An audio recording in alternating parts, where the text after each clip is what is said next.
할렐루야, 반갑습니다. 오늘은 성령 강림 후 두 번째 주일입니다. 이 시간 하나님께 경건한 마음으로 예배드리도록 하겠습니다.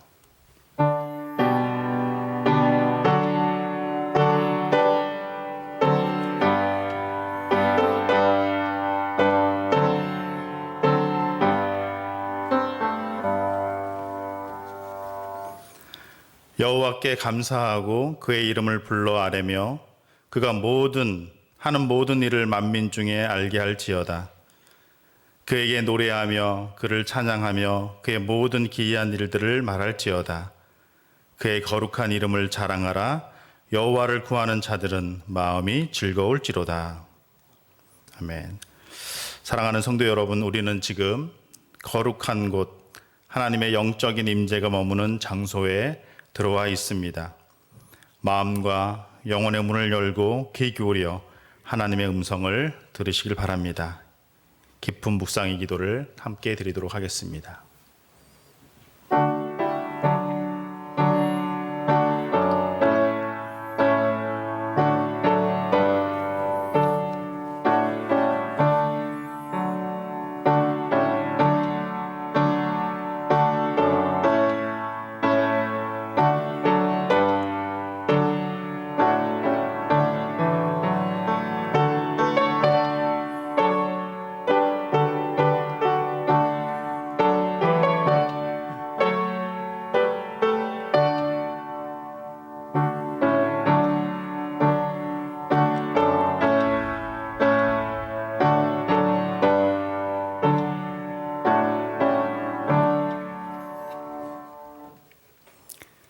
어제나 오늘이나 영원토록 변함이 없는 사랑으로 우리를 돌보시는 하나님, 지난 한 주간에 세상에서 사는 동안 저희들과 동행하여 주시고 선하고 의로운 길을 걷게 하여 주심에 감사를 드립니다. 또한 오늘 거룩한 주일을 맞이하여 기쁨과 평안 중에 안식하며 하나님께 경배와 찬송을 올리게 하시니 감사합니다. 보혜사 성령님이시여 예배하는 성도들에게 감화와 감동을 주시어서 우리가 부르는 찬송은 하나님을 기쁘시게 하며 우리가 구하는 기도는 하늘 보좌에 상달되게 하시며 우리가 드리는 예물은 아벨의 제사처럼 하나님께 연락되게 하옵소서. 예수님의 이름으로 기원하옵나이다. 아멘. 우리 다 같이 일어나셔서 찬송가 66장 찬양하도록 하겠습니다.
주옵소서.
이제도 장래도 영원히.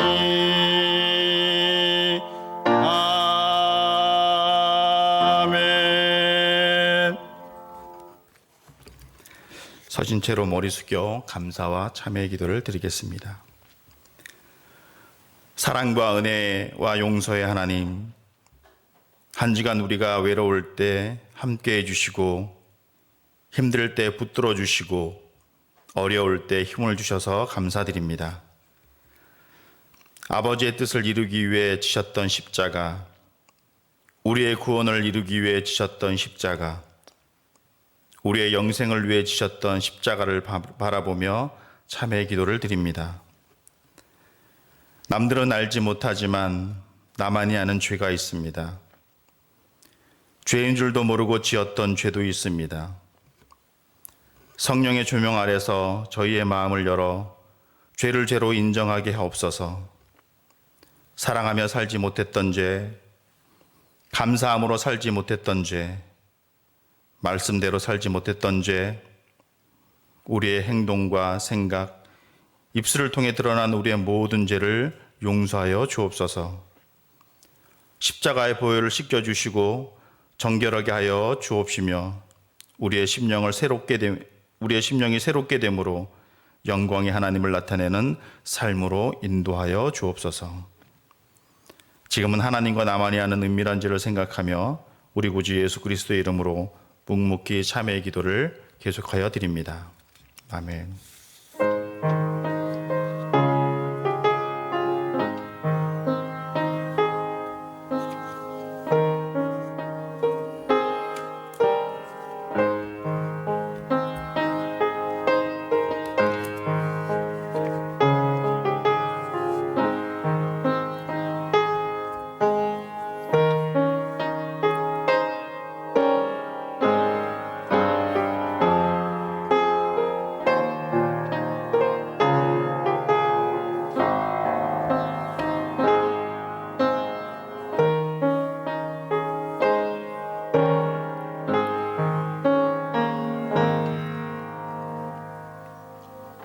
이제 그리스도 예수 안에 있는 자에게는 결코 정죄함이 없나니 이는 그리스도 예수 안에 있는 생명의 성령의 법이 죄와 사망의 법에서 너를 해방하였음이라. 아멘. 우리 자리에 앉으셔서 교독문 27번을 교독하도록 하겠습니다. 하나님이여 주의 인자를 따라 내게 은혜를 베푸시며 나의 죄악을 맑게 씻기시며 나의 죄를 깨끗이 제하소서.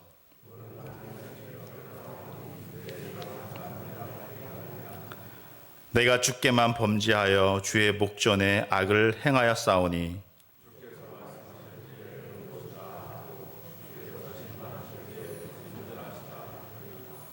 내가 죄악 중에 출생하였으며 우슬초로 나를 정결하게 하소서. 내가 정하리이다. 하나님이여 내 속에 정한 마음을 창조하시고. 아멘. 다 같이 사도신경으로 우리의 신앙을 고백합니다. 나는 전능하신 아버지 하나님 천지의 창조주를 믿습니다. 나는 그의 유일하신 아들 우리 주 예수 그리스도를 믿습니다. 그는 성령으로 잉태되어 동정녀 마리아에게서 나시고 본디오 빌라도에게 고난을 받아 십자가에 못 박혀 죽으시고 장사된 지 사흘 만에 죽은 자 가운데서 다시 살아나셨으며 하늘에 오르시어 전능하신 아버지 하나님 우편에 앉아 계시다가 거기로부터 살아있는 자와 죽은 자를 심판하러 오십니다. 나는 성령을 믿으며 거룩한 공교회와 성도의 교제와 죄를 용서받는 것과 몸의 부활과 영생을 믿습니다. 아멘. 우리 영광의 찬송 302장 찬양하도록 하겠습니다.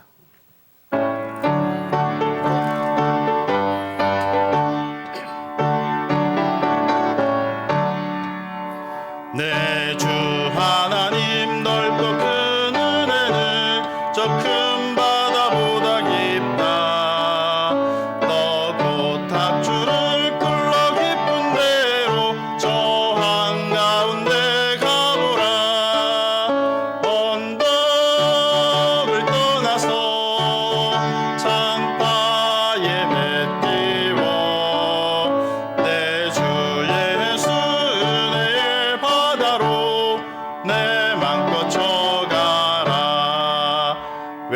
너 인생은 언제나 거기서 저 큰 바다 물결 보고 금인 모르는 깊은 바다 속을 한 번 헤아려 안 보나 언덕을 떠나서 창파에 배 띄워 내 주 예수 은혜의 바다로 내 맘껏 쳐가라.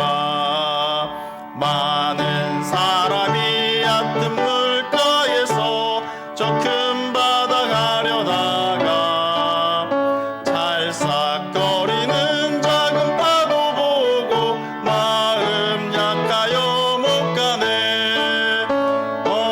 언덕을 떠나서 창파에 배 띄워 내 주 예수 은혜의 바다로 내 맘껏 쳐가라.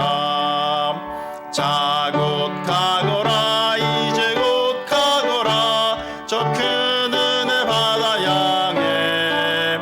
자 곧 내 노를 저 깊은 데로 가라 망망한 바다로 언덕을 떠나서 창파에 배 띄워 내 주 예수 은혜의 바다로 내 맘껏 쳐가라.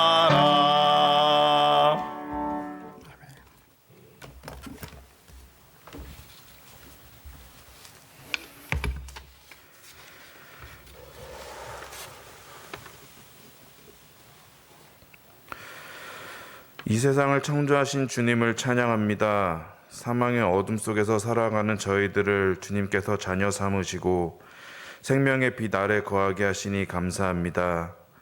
오늘 영적인 눈을 뜨고 거룩하신 주님을 바라보길 원합니다. 이 시간 저희들은 뜻과 정성을 다해 주님을 예배하오니 주님 홀로 받아주시옵소서.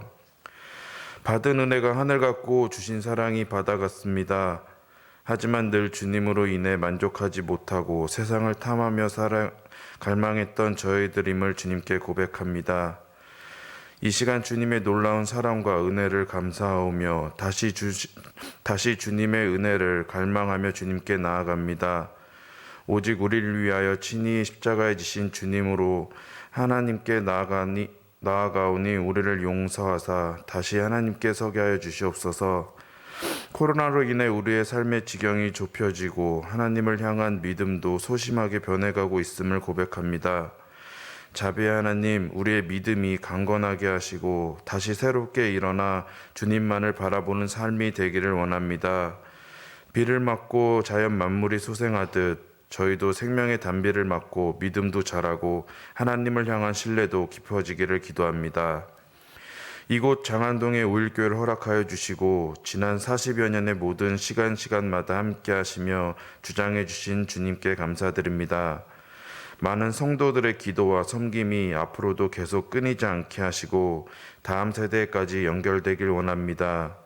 우리의 다음 세대 친구들이 주님의 품 안에서 절대 벗어나지 않도록 지켜내는 우일 공동체가 될 수 있도록 인도하여 주옵소서. 오늘도 함께 예배드릴 각 교육부서의 예배에 온전한 회복을 간구하오니 주님 허락하여 주옵소서. 모든 성도들이 오직 성령에 매여 서로를 위한 중보가 끊이지 않는 교회 되게 하시옵고 어른들은 공경 속에서 평강을 누리며 젊은이들과 청년들은 주님 주시는 위로와 비전으로 가슴이 뛰며 청소년들과 아이들은 주님 사랑 안에서 기쁨으로 성장하는 교회 되기를 간절히 기도합니다. 주님의 말씀을 대언하시는 목사님을 위해 기도합니다. 영과 육을 강건하게 하시고 언제나 성령님과 교통하는 가운데 저희 심령에 뿌리내릴 귀한 하나님의 음성을 대언하시는 목사님 되실 수 있도록 늘 동행하여 주옵소서. 예배의 처음과 끝을 모두 주님께 의탁드리오니 홀로 영광 받아 주시옵소서. 이 모든 말씀 예수님 이름으로 기도드립니다. 아멘. 하늘에 계신 우리 아버지, 아버지의 이름을 거룩하게 하시며 아버지의 나라가 오게 하시며 아버지의 뜻이 하늘에서와 같이 땅에서도 이루어지게 하소서. 오늘 우리에게 일용할 양식을 주시고 우리가 우리에게 잘못한 사람을 용서하여 준 것 같이 우리 죄를 용서하여 주시고 우리를 시험에 빠지지 않게 하시고 악에서 구하소서. 나라와 권능과 영광이 영원히 아버지의 것입니다. 아멘.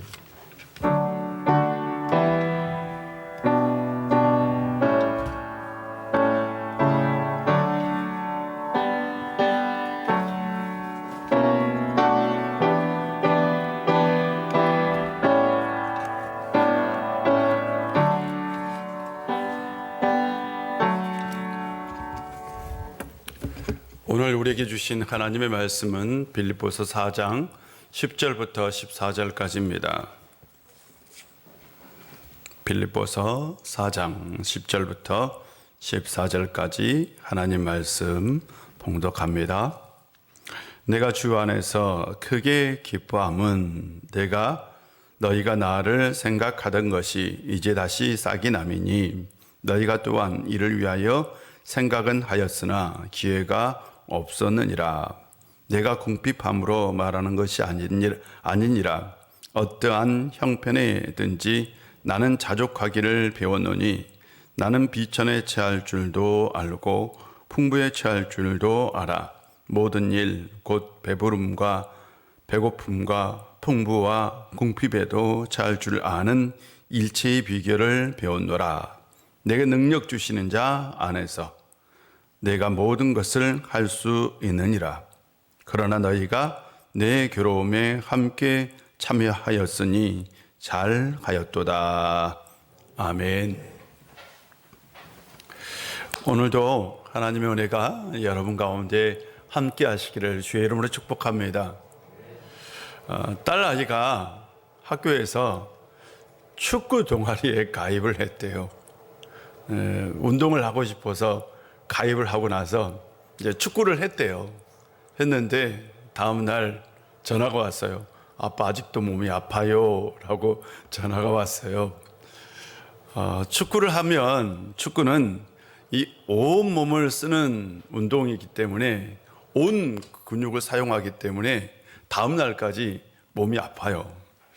축구를 하고 나면 다리만 아픈 것이 아니라 그래서 온몸이 욱신거리고 아픕니다. 그런데 축구를 하고도 아프지 않는 비결이 있어요. 축구를 하고도 아프지 않는 비결이 있는데 그것은 축구를 하고 나서 어떻게 하느냐에 따라 달라집니다. 대부분의 사람들은 운동을 하기 전에 몸을 풀어줍니다. 그러나 운동을 하고 나서는 몸을 스트레칭 풀어주는 운동을 하지 않아요. 그런데 격렬한 운동을 하고 난 다음에도 이 놀란 근육들을 다시 회복시키기 위해서는 몸도 풀어주고요. 또한 냉찜들도 하고 그래야 합니다. 제가 한 번은 축구를 하다가 이 종아리 근육이 완전히 파열된 적이 있어요. 그래서 정형외과를 찾아갔어요. 그랬더니 의사 선생님이 축구를 하고 난 다음에 어떻게 해야 되는지를 가르쳐 주셨어요. 축구를 하고 난 다음에 하는 얘기가 몸을 풀어주고 그리고 나서 아픈 부위가 있다면 냉찜질을 해주고 그리고 전체적으로는 찬물 샤워를 해라. 찬물로. 따뜻한 물로 샤워하지 말고 찬물로 샤워를 해라 라는 거예요. 왜냐하면 실질적으로 미세한 근육들이 우리 몸에서 다 파열된 거예요. 그래서 찬물로 샤워를 하고 냉찜질을 할 때만 그것이 다시 회복된다라고 가르쳐 주더라고요. 그리고 나서 그 이후에 그렇게 했더니 다음날 몸이 아파요, 안 아파요? 안 아프죠. 이제 축구를 할 때에도 몸이 아프지 않는 비결을 알게 된 거죠. 삶에도 인생 비결이 있습니다. 저는 결혼을 한 지 22년 되었어요. 결혼이 무엇인지 모르고 결혼한 것 같아요. 제가 생각해 봐도. 누군가 저에게 야, 남편은 이렇게 하는 것이다. 아내는 이렇게 하는 것이다. 부부가 갈등이 있을 때는 이렇게 갈등을 해결하는 것이다. 라고 가르쳐 주는 사람이 없어요. 제가 결혼을 하니까 벌써 남편이 되어 있더라고요. 맞지 않습니까?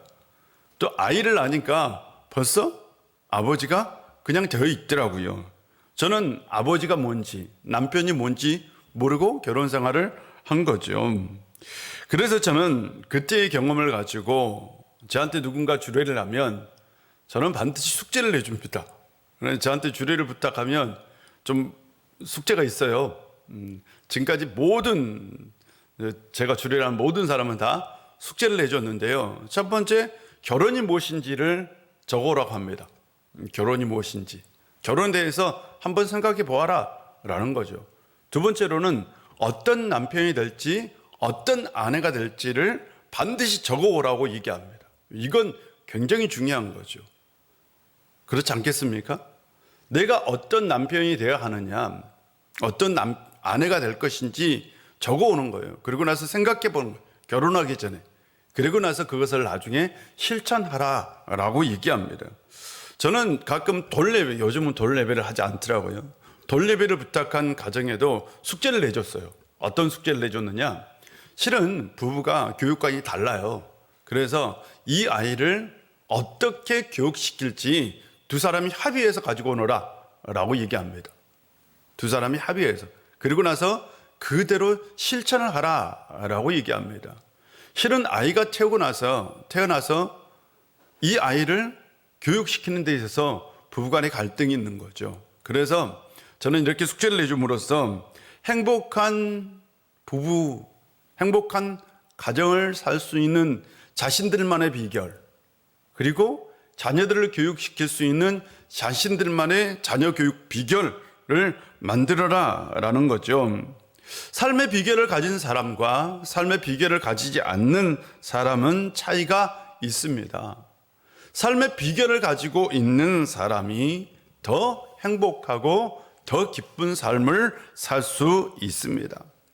오늘 본문에도 바울은 삶의 비결을 말하고 있어요. 바울은 이렇게 얘기합니다. 내가 비결을 배웠다라고 얘기하죠. 11절을 보면 이런 말씀이 있어요. 내가 궁핍함으로 말하는 것이 아니라 어떤 형편이든지 나는 자족하기를 배웠다라고 얘기합니다. 바울이 지금 옥중에 있어요. 그는 지금 궁핍한 상태에 있어요. 궁핍하다는 것은 수입이 없는 거죠. 당연히 수입이 없어요. 그리고 빠듯해요. 살아가는 게 어려운 거죠. 쉽게 말하면 빈곤한 처지에 있다라는 거죠. 그런데 그는 내가 그런 상태에 있다 할지라도 자족하는 것을 배웠다라는 거죠. 자족은 스스로 만족하는 것을 말합니다. 우리 교회 권사님 중에 한 분이 춘천에서 음식점을 운영하고 있어요.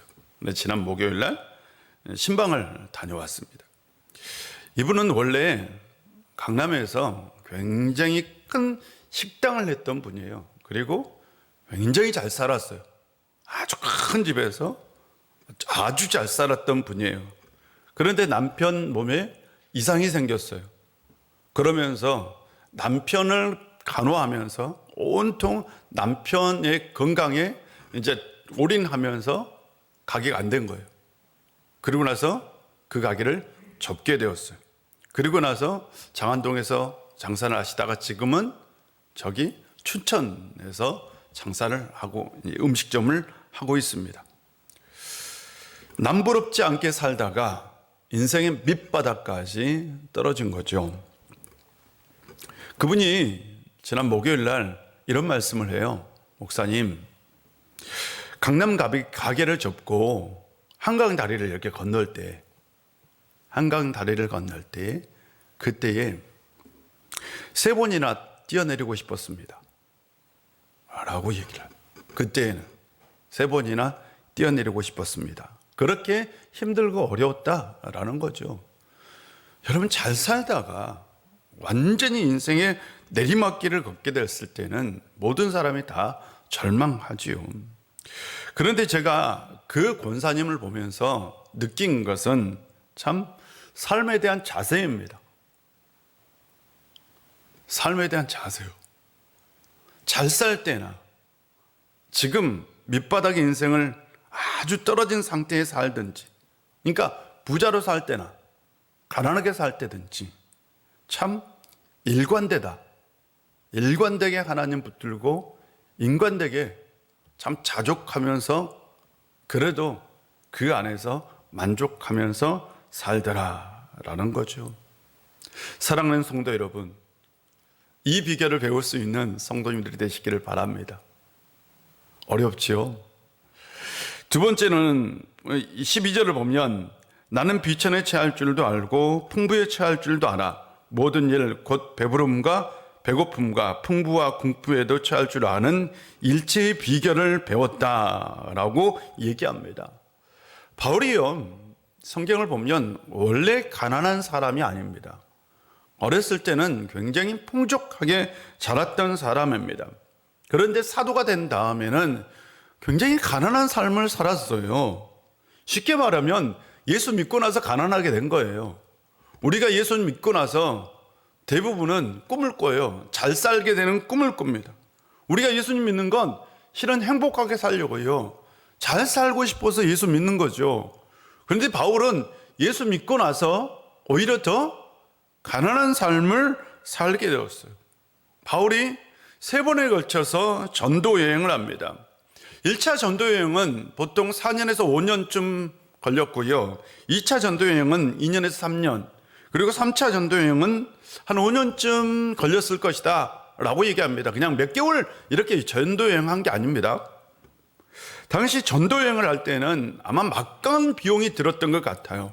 특별히 바울은 팀을 이루어서 전도 여행을 했어요. 혼자 전도 여행을 가지 않았습니다. 틀림없이 그를 후원하는 후견인이 있었을 것입니다. 그런데 사도행전을 보면 이상한 이야기가 나옵니다. 2차 전도 여행을 할 때에 그가 고린도에서 사역을 할 때요. 그때에 그가 고린도에서 장막을 만드는 일을 하면서 복음을 전했다라는 기록이 있어요. 그래서 이 기록을 어떤 사람들은 해석하기를 바울은 자비랑 선교사였다라고 해석을 합니다. 그래서 목회도 자비랑으로 해야 되고 선교도 자비랑으로 해야 된다라고 주장하는 사람들도 있습니다. 이건 잘못된 해석입니다. 바울은 선교를 했어요. 지금 선교 여행을 2차 선교 여행을 하고 있는데 아마 도중에 후원이 끊겼던 것 같아요. 그랬든지 아니면 이 후원금을 가지고 선교 여행을 했는데 후원금이 다 떨어졌을 가능성이 있는 거예요. 지금 선교 막바지거든요. 그래서 그는 자신이 할 수 있는 일을 하면서 복음을 전한 거죠. 고린도에서 복음을 전할 때에 그는 일시적으로 어려워진 겁니다. 이렇게 표현할 수 있어요. 얼마나 어려웠으면 장만 만드는 일을 했을까라는 거예요. 그만큼 그가 복음을 전하는데 어려움에 처했다라는 거죠. 그는 복음을 전하면서 풍부에 처할 줄도 알고 비천에 처할 줄도 압니다. 그는 복음을 전하면서 배부름과 배고픔과 풍부와 궁핍에 처할 줄을 아는 삶의 비결을 배웠던 사람인 거죠. 바울은 어떤 형편에 처하든지 그 환경 속에서 살아가는 삶의 비결을 가지고 있었던 사람입니다. 그것이 무엇이었느냐라는 거죠. 첫 번째로는 그의 삶의 비결은 그리스도의 마음을 품다입니다. 빌립보서를 보면 첫 번째로 그가 삶의 비결을 가지고 있는 건 그리스도의 마음을 품고 살았던 것입니다. 지난주에도 말씀을 드렸듯이 2장 5절을 보면 너희 안에 이 마음을 품으라 곧 그리스도 예수의 마음이다 라고 얘기하죠. 예수님의 마음은 성육신의 마음과 십자가의 마음입니다. 마태복음 16장 보면 예수님께서 제자들에게 이렇게 말씀을 하시죠. 누구든지 나를 따라오거든 자기를 부인하고 자기 십자가를 지고 나를 따를 것이니라 라고 얘기합니다. 이 말씀에도 성육신과 바로 십자가의 마음이 담겨 있어요. 자기를 부인하는 게 성육신이고 십자가를 지고 가는 것이 바로 십자가의 마음인 거죠. 성육신은 자기 부인입니다. 자기 부인은 자기를 비우는 것입니다. 자기를 비우는 건 곧 나의 중심적인 삶에서 벗어나는 겁니다. 바울은 로마서 8장을 보면 육신을 따르는 사람과 영을 따르는 사람을 말합니다. 육신을 따르는 사람은 자기에게 집중하는 사람, 자기 힘으로 뭔가 할 수 있다라고 말하는 사람이고요. 영을 따르는 사람은 하나님께 집중하는 사람, 즉 하나님 하시는 일에 집중하는 사람, 주목하는 사람이라고 얘기할 수 있습니다. 그러면서 육신을 따르는 사람은 사망을, 영을 따르는 사람은 생명과 평안을 얻게 된다라고 얘기합니다. 바울이 자기를 부인한다는 건 자기를 비우는 것이고, 자기를 비운다는 건 영을 따르는 사람이 되는 것입니다. 영을 따른다는 건 하나님의 뜻에 순복하는 겁니다. 그러므로 성육신의 마음은 곧 뭐냐? 하나님의 뜻에 순복하며 사는 것이죠. 예수님께서 십자가를 진 것도 하나님의 뜻에 순복하기 위해서 십자가를 진 것입니다. 그러므로 우리가 예수님의 마음을 품고 산다라는 것은 곧 하나님의 뜻에 순복하며 사는 것입니다. 바울에게 있어서 삶의 비결은 어떤 형편에 있든지 하나님의 뜻을 따르는 거죠. 그렇지 않습니까? 어떤 형편에 있든지 그리스도의 마음을 품었다라는 것은 곧 그가 하나님의 뜻을 따랐다라는 겁니다. 우리는 믿어야 합니다. 어떤 믿음을요? 나를 향한 하나님의 인생 계획이 있음을 믿어야 합니다. 우리가 어떤 형편에 있든지, 우리의 삶이 궁핍하든지, 우리의 삶이 가난하든지, 우리의 삶이 풍요롭든지, 분명한 건 그 안에 하나님의 뜻, 하나님의 섭리가 있음을 믿어야 합니다.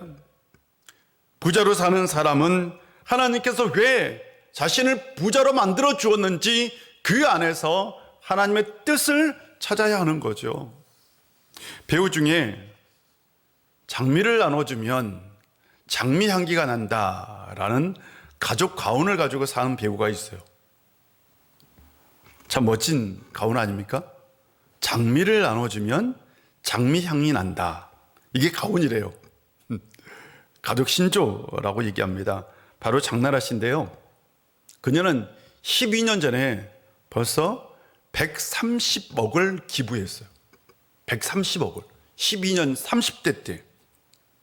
어떤 배우는 돈을 벌어서 빌딩을 사고, 집을 사고, 외제차를 몇 대씩 사고, 자기를 위해서 삽니다. 그런데 장나라 씨는 30대에 130억을 기부한 거죠. 그녀는 자기가 돈 버는 이유를, 자기가 부유하게 된 이유, 그것을 찾았던 거죠. 하나님의 뜻을 찾았던 거죠. 그녀는 신실한 기독교인이기도 합니다. 부자가 되었는데 하나님의 뜻을 찾지 못하면요, 하나님께 인색하고 사람을 위해서 쓰는데도 굉장히 인색합니다.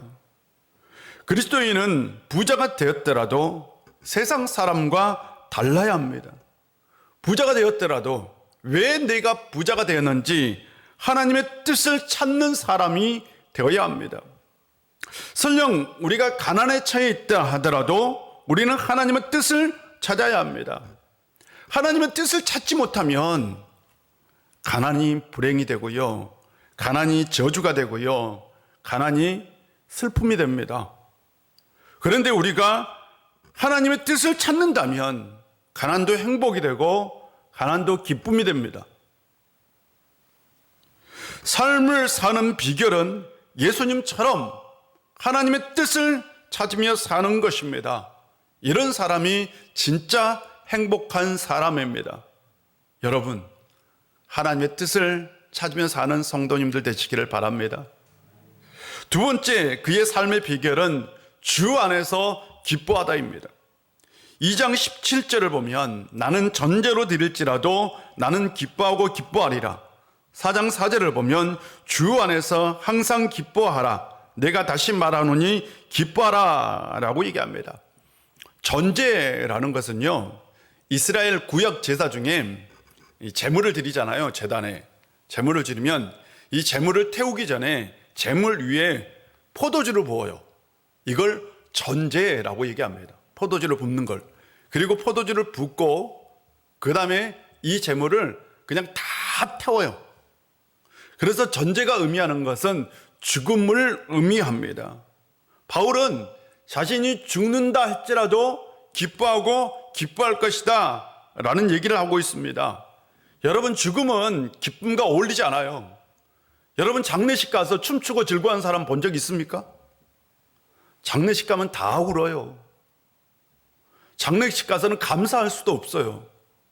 그것이 바로 죽음입니다. 인간에게 있어서 죽음은 가장 두려운 겁니다. 그래서 우리는 죽음 앞에 모든 것을 다 포기하기도 합니다.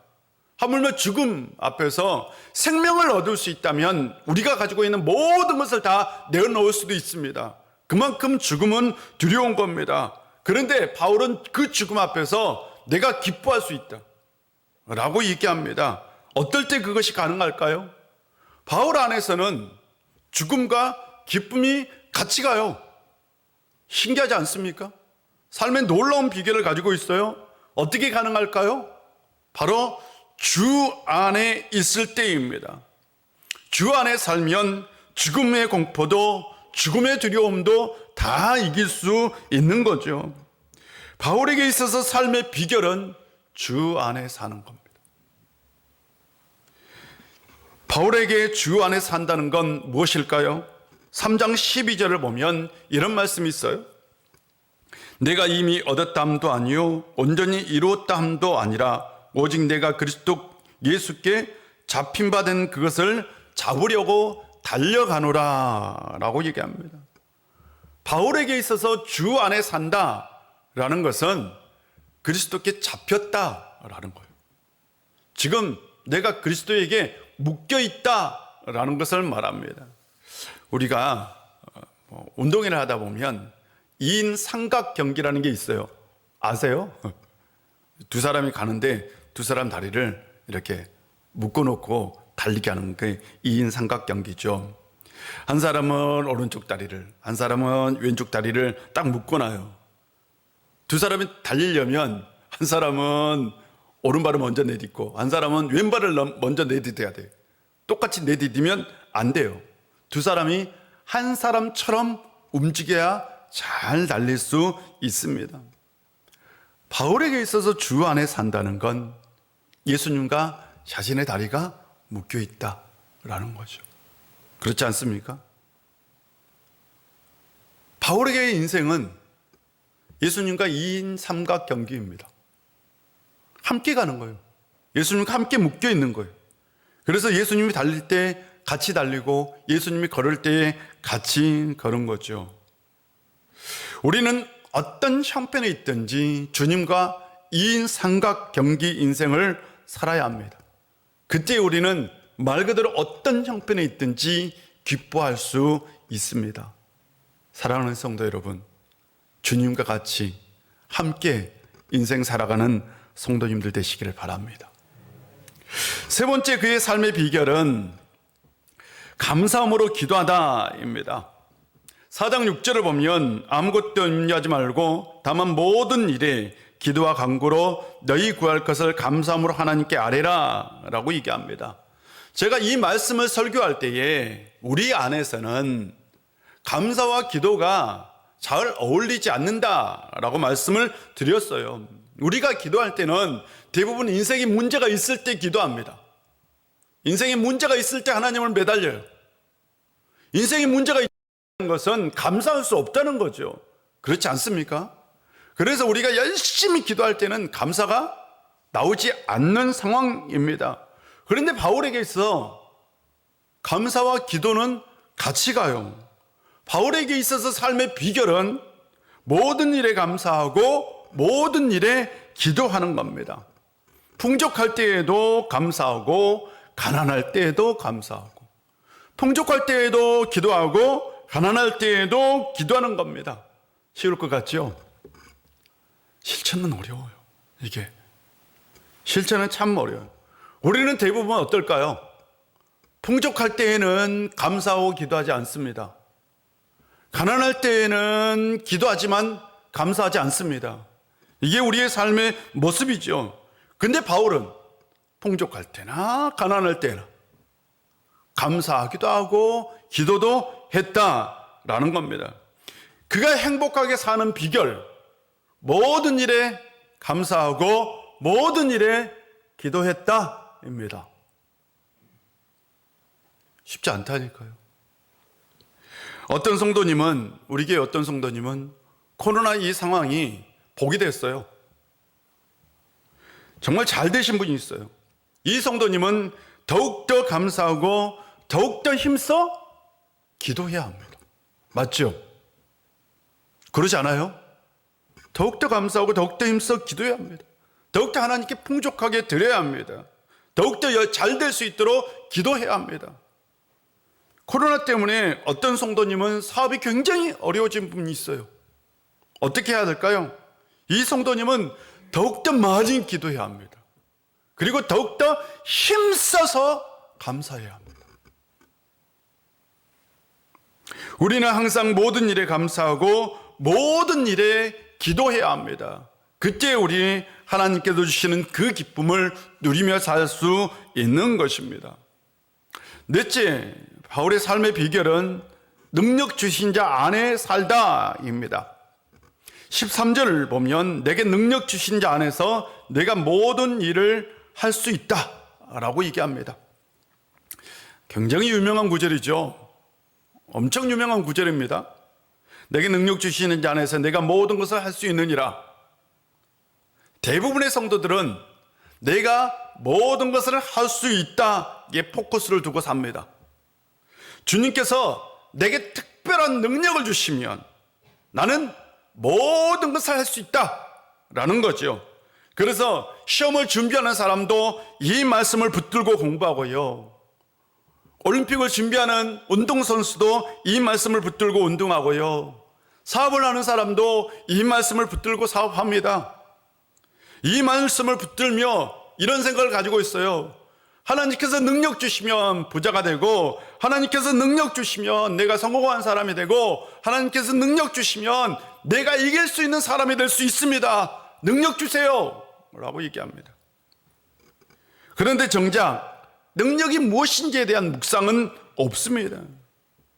능력이 뭐냐고요? 여기서 말하는 능력, 이 능력은 분명 주님께 있는 능력입니다. 주님께 있는 능력, 그 능력을 우리에게 주시는 능력입니다. 그것이 어떤 능력일까요? 하는 거죠. 예수님은 죽은 자도 살리고 물 위도 걸으시고 귀신도 쫓아내시고 떡 5개와 물고기 2마리로 5,000명을 먹이시기도 했어요. 이런 능력요? 여러분, 이런 능력을 갖고 싶은 거잖아요. 이런 능력을 주님께서 주셔서 우리의 욕망이 채워지고 우리의 성공의 욕구가 채워지고 우리가 높이 오르고자 하는 이기심이 채워지기를 원하는 것이잖아요. 우리가 예수님에게 바라는 것은 성공하는 능력, 잘 사는 능력, 이기는 능력, 부자가 되는 능력, 그것을 받고 싶은 겁니다. 예수님께서 우리에게 어떤 능력을 주느냐, 굉장히 그건 중요한 얘기입니다. 혹시 여러분 이런 생각을 해보신 적은 없습니까? 신앙 그 자체가 능력이다 라는 생각은 해본 적이 없어요. 신앙은 분명히 능력입니다. 신앙 그 자체가 삶의 능력이라는 거죠. 우리는 믿음을 구원을 이룰 수 있는 능력, 구원의 능력만 생각합니다. 그러나 우리가 가지고 있는 믿음은 우리가 살아가는 삶의 능력이 되기도 합니다. 바울은 로마서 12장에서 16장까지요, 신앙을 가진 우리가 어떻게 살아야 하는지에 대해서 얘기를 하고 있어요. 이걸 다른 말로 표현하면 그것이 신앙이 우리에게 삶의 능력이 되기 때문에 그렇게 살아가라 라고 얘기를 하는 거죠. 바울에게 있어서 신앙은 그 자체가 삶의 능력이 되었습니다. 그렇다면 우리에게는 왜 신앙이 삶의 능력이 되지 못할까요? 하는 것이죠. 우리에게 있어서 신앙과 삶은 별개입니다. 우리에게 있어서 신앙과 삶과 믿음 다 별개잖아요. 그렇지 않습니까? 우리의 삶에는 신앙과 삶이 분리되어 있어요. 우리의 인생을 보면 신앙이 전혀 영향력을 주지 못합니다. 어떤 중요한 결정을 내릴 때에 신앙적 판단을 하는 것이 아니라 세상적 판단을 합니다. 우리가 어떤 중요한 결정을 내릴 때에 신앙적 이익을 도모하는 것이 아니라 물질적 이익을 도모하고 있다는 것이죠. 바울에게 있어서 가장 중요한 건 신앙과 삶이 연결되어 있었어요. 그것이 우리와 바울의 차이입니다. 바울에게 있어서 신앙은 이 세상을 살아가는 능력입니다. 그것이 곧 주님께서 주신 능력이었던 겁니다. 신앙이 이 세상을 살아가는 능력, 예수님께서 주시는 능력이기 때문에 그는 어떤 형편에 있든지 모든 것을 할 수 있는 사람이 된 거죠. 그가 사도로 사명을 감당할 때에 후원자가 풍족하게 지원해 주든 아니면 후원이 끊겨 있든 자유의 몸이 되어서 자유롭게 복음을 전하든 아니면 감옥에서 어렵고 힘들게 복음을 전하든 그는 그 모든 것을 감당할 수 있는 삶의 비결을 가지고 있었던 거예요. 어떻게 해요? 신앙과 삶이 연결되어 있었기 때문입니다. 그래서 그에게 인생의 문제가 되지 않아요. 신앙의 능력이 삶과 연결될 때는 우리 안에 있는 인생의 문제가 전혀 문제가 되지 않습니다. 사랑하는 성도 여러분, 신앙과 삶을 일치해보는 성도님들 되시기를 바랍니다. 그때에 신앙이 여러분에게 삶의 능력이 될 줄로 믿습니다. 제가 여러분에게 4가지 삶의 비결을 말씀해 드렸어요. 첫 번째로는 예수님의 마음을 품다입니다. 그건 하나님의 뜻을 구하며 사는 것입니다. 두 번째로는 주 안에서 기뻐하다입니다. 주님과 묶여 있는 삶을 사는 것이라고 말씀을 드렸습니다. 세 번째로는 감사함으로 기도하다입니다. 그것은 모든 일에 감사하고 모든 일에 기도하는 것입니다. 네 번째로는 능력 주시는 자 안에서 살다입니다. 신앙과 삶을 연결할 때에 우리는 주님께서 주시는 믿음의 능력으로 이 세상에서 모든 것을 감당하며 살 수 있습니다. 예수님의 마음을 품고 주 안에서 기뻐하고 감사함으로 기도하고 능력 주는 자 안에서 살아가는 성도님들이 되시기를, 그래서 주님이 주신 그 기쁨을 누리며 사는 한 주간의 삶이 되기를 주의 이름으로 축복합니다. 기도하겠습니다. 아버지 하나님, 오늘도 우리 가운데 함께 해주시고 은혜 주셔서 참 감사합니다. 아버지 하나님, 우리의 삶과 신앙이 일치되어서 신앙의 능력으로 우리가 어떤 형편에 있든지 기뻐하며 즐거워하며 행복한 삶을 살 수 있는 저희들 되게 하여 주옵소서. 한 주간 살아갈 때에 우리를 붙들어 주시고 우리 가운데 함께하여 주옵소서. 성령께서 역사하여 오늘 말씀대로 살아갈 수 있는 은총을 허락하여 주옵소서. 예수님의 이름으로 기도합니다. 아멘. 우리 다 같이 일어나서 찬송합니다.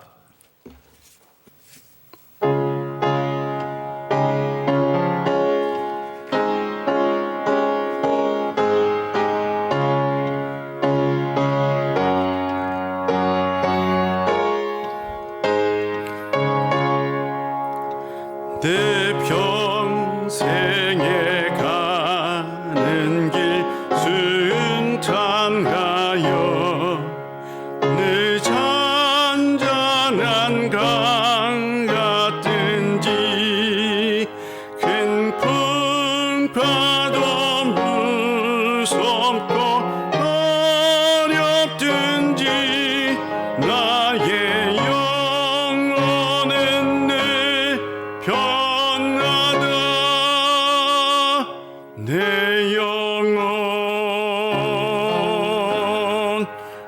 평안해 내 영혼 평안해 전마귀는 우리를 삼키려고 입 벌리고 달려와도 주 예수는 우리의 대장되니 끝내 싸워서 이기리라 내 영혼 평안해 내 영혼 평안해 내 지은 죄 주홍빛 같더라도 주 예수께 답하려면 그 십자가 비로소 하시스사 또 나도 전하리라 내 영혼 평안해 내 영혼 평안해 저홍 중에 구름이 일어나면 큰 나팔이 울릴 때에 여섯 세상을 심판해도 나의 영혼은 겁없으리 내 영혼 평안해 내 영혼 평안해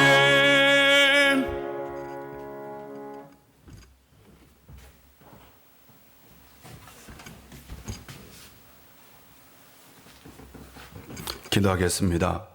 하나님 아버지, 오늘도 우리를 주의 전우를 불러주셔서 이렇게 영과 진리로 예배드릴 수 있도록 은혜 주셔서 참 감사합니다.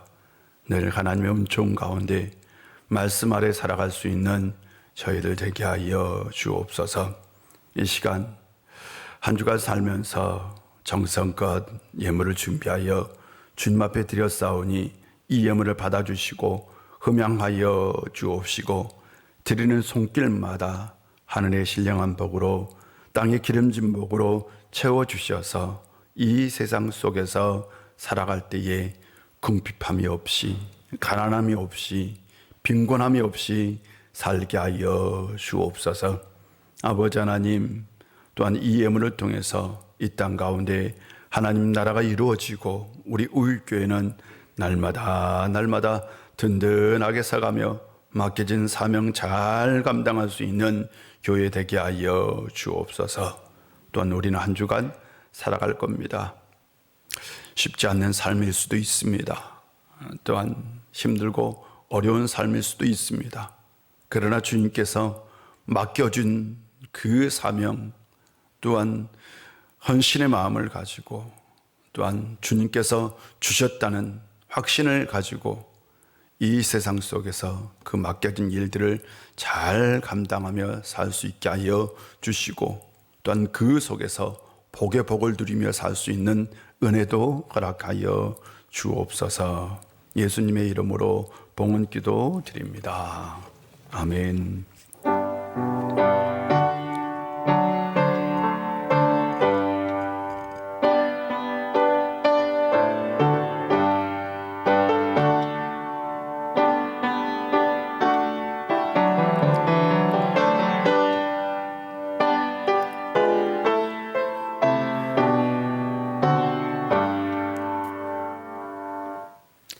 자리에 앉아주시고요. 자리에 앉아주시고요.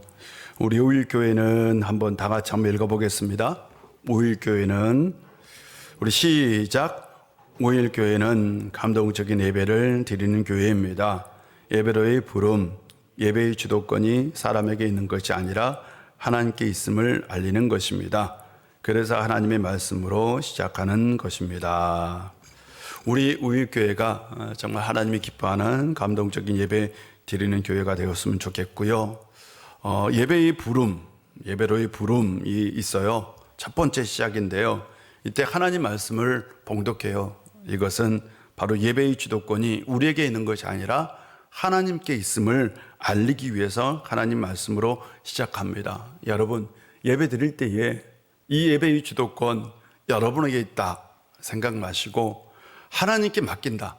나를 하나님께 드린다. 내 삶, 내 마음, 내 모든 것을 하나님께 드린다라는 마음으로 늘 예배 드리는 성도님들 되었으면 좋겠습니다. 3부 예배 후에 재직회가 있겠고요. 또한 오늘 재직회 후에 교육위원회 확대 회의가 있겠습니다. 사랑의 빵 동참하신 분들은 6월 말까지 제출해 주시기를 부탁드립니다. 그 다음에 구역장 모임 있습니다. 11일 금요일 또한 12일 토요일 양일간 합니다. 둘 중 하나를 선택해서 구역장님들은 꼭 참석해 주시면 되겠습니다. 나머지 광고는 주부를 참고해 주시고 우리 다 같이 일어나셔서 우리는 오직 예수, 오직 믿음으로 살아야 합니다. 우리는 오직 예수, 오직 믿음으로 살아야 합니다. 나는 오직 예수, 오직 믿음으로 살겠습니다. 아멘.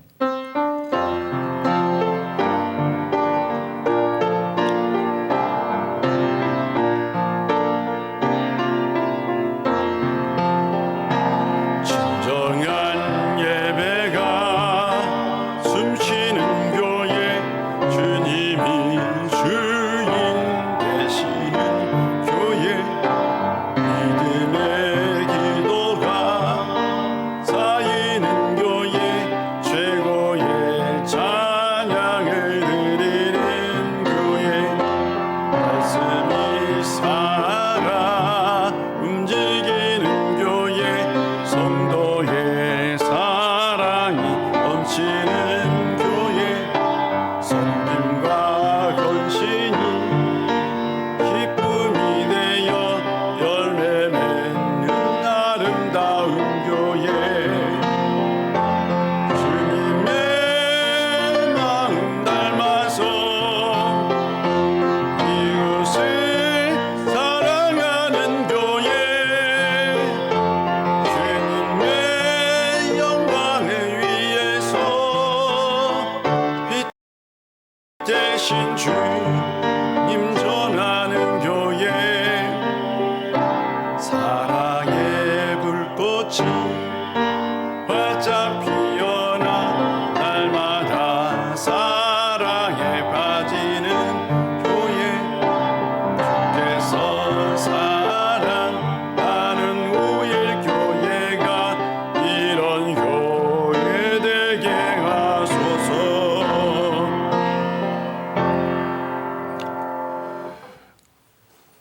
우리를 구원하심으로 우리에게 삶의 능력을 허락하여 주신 우리 구주 예수 그리스도의 놀라우신 은혜와 우리 아버지 하나님의 크신 사랑과 성령님의 함께하심의 역사가 주님 안에서 삶의 비결을 배우고 그 삶의 비결로 이 세상 가운데서 기쁘며 행복하게 살기를 원하는 우리 우일의 모든 권속들과 그들의 삶의 터전과 이 나라와 이 민족 위에 이제부터 영원히 함께 하시기를 간절히 축원하옵나이다.